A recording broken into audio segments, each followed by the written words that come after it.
1. What happens in the book of Exodus? Chapters 1 to 12, Slavery and Deliverance from Egypt. Chapter 1. The Israelites multiply in Egypt, but the Pharaoh enslaves them out of fear they might become a threat. Chapter 2. The birth of Moses and his miraculous salvation, placed in a basket on the Nile River. He is raised by Pharaoh's daughter, but after killing an Egyptian, he flees to Midian.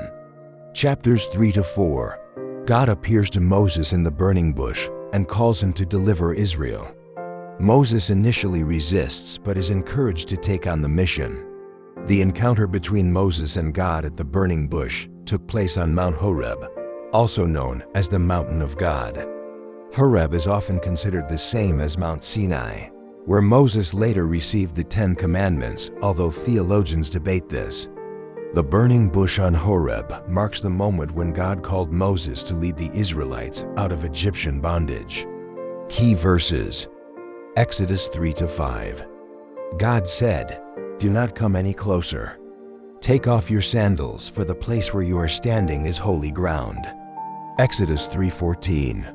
When Moses asks God what to tell the Israelites about who sent him, God said to Moses, "I am who I am." And he said, "Say this to the people of Israel, I am has sent me to you." These verses are some of my favorites. Chapters 5 to 12, the 10 plagues. God sends 10 plagues upon Egypt to force Pharaoh to release the Israelites, for example. Water turned to blood, locusts, darkness, and the death of the firstborn. Chapters 13 to 18. Exodus and the wilderness journey. Chapters 13 to 14. The Israelites leave Egypt and miraculously cross the Red Sea. The Egyptians pursue them but are drowned in the sea. 1. The pillar of fire keeping the Egyptians at bay. This was a column of fire sent by God as part of his divine protection over the Israelites. When the Egyptians approached, the angel of the Lord and the pillar of cloud moved from in front of the Israelites to behind them, separating the two camps. At night, the column turned into fire, providing light to the Israelites while the Egyptians remained in darkness. This divine manifestation kept the Egyptians at a distance and blocked their advance until the Israelites crossed the Red Sea. Exodus 14:19-20. Greater than the angel of God, who had been traveling in front of Israel's army, withdrew and went behind them. The pillar of cloud also moved from in front and stood behind them, coming between the armies of Egypt and Israel. Throughout the night, the cloud brought darkness to the one side and light to the other side, so neither went near the other all night long. 2. The parting of the Red Sea. God commands Moses to stretch out his hand with his staff over the sea. A strong east wind blows all night, driving back the waters and leaving dry ground. The sea divides into 2 walls of water on either side, allowing the Israelites to pass safely. Exodus 14:21-22. Greater than. Then Moses stretched out his hand over the sea, and all that night the Lord drove the sea back with a strong east wind and turned it into dry land. The waters were divided, and the Israelites went through the sea on dry ground, with a wall of water on their right and on their left. Chapter 15. The Israelites sing a song of praise after their deliverance. Chapter 16 to 18. During their time in the wilderness, God provides manna and quail, water from a rock, and Moses receives advice from his father-in-law, Jethro. Chapters 19 to 40. The covenant at Sinai and worship. Chapters 19-24. Moses ascends Mount Sinai, where he receives the 10 Commandments and other laws that establish the covenant between God and Israel. Chapters 25 to 31.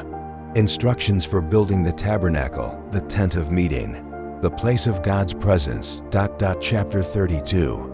The sin of the golden calf. Israel rebels, but Moses intercedes for their forgiveness. Chapters 33 to 34. Moses sees God's glory, and the tablets of the law are restored.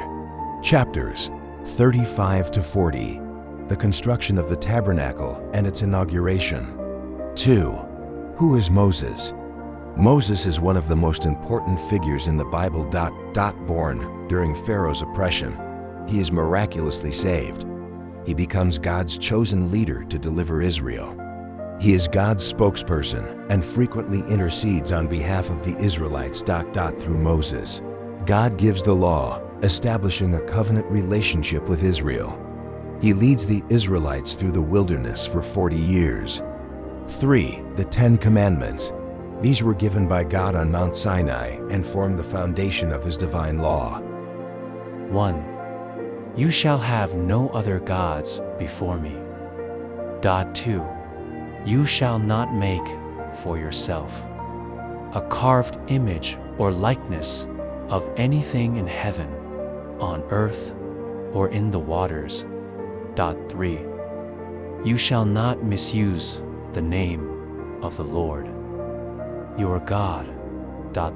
4. Remember the Sabbath day and keep it holy. 5. Honor your father and mother. 7. You shall not murder. 7. You shall not commit adultery. 9. You shall not steal. 9. You shall not bear false witness against your neighbor. The 10 plagues sent by God upon Egypt.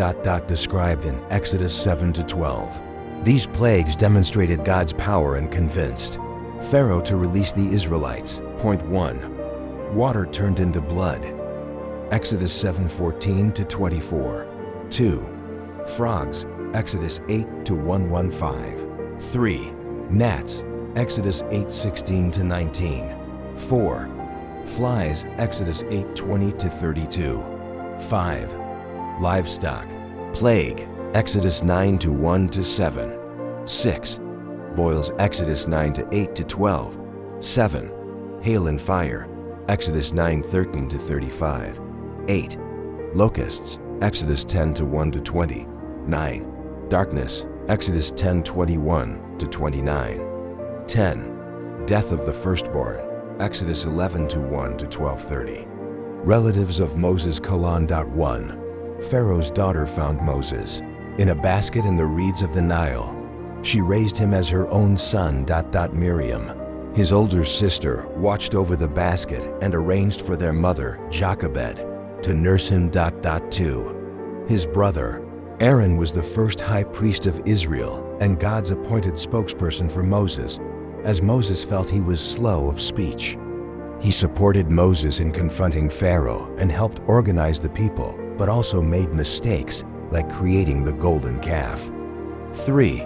His sister, Miriam, was a prophetess and a leader among Israelite women. She led songs of praise after crossing the Red Sea. At one point, she criticized Moses for his marriage to an Ethiopian woman, and God punished her with leprosy. Moses prayed for her, and she was healed. 4. Jochebed, his mother, a Levite woman, risked her life to hide him for 3 months before placing him in the basket. 5. Amram, Moses' father, a faithful Levite respected among the Israelites. 6. Zipporah, Moses' wife, the daughter of Jethro, a Midianite priest. She saved Moses by circumcising their son when God's wrath was upon him. 7. Jethro, Moses' father-in-law, a priest in Midian. He advised Moses to delegate leadership responsibilities to avoid burnout. Who was the Pharaoh in Exodus? The Bible does not mention the name of the Pharaoh in Exodus, which has led to much speculation. Historians and theologians propose several possibilities, but there is no certainty. Possible identifications of the Pharaoh. 1. Ahmose, approx. 1550-1525 BC.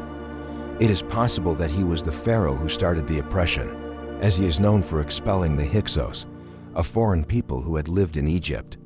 2. Thutmose III, approx. 1479-1425 BC. A powerful pharaoh who expanded the Egyptian empire, but he reigned during the period suggested by some for the Exodus. 3. Ramses II, approx. 1279-1213 BC, the most popular candidate.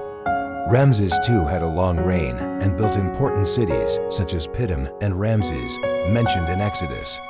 However, there is debate about the dating of the Exodus during his reign. 4. Merinta, approx. 1213 to 1203 BC, the son of Ramses II. He reigned later and left inscriptions referring to the people of Israel in Canaan. The Pharaoh's attitude in Exodus: the Pharaoh in Exodus is portrayed as a stubborn leader who refuses to let the Israelites go.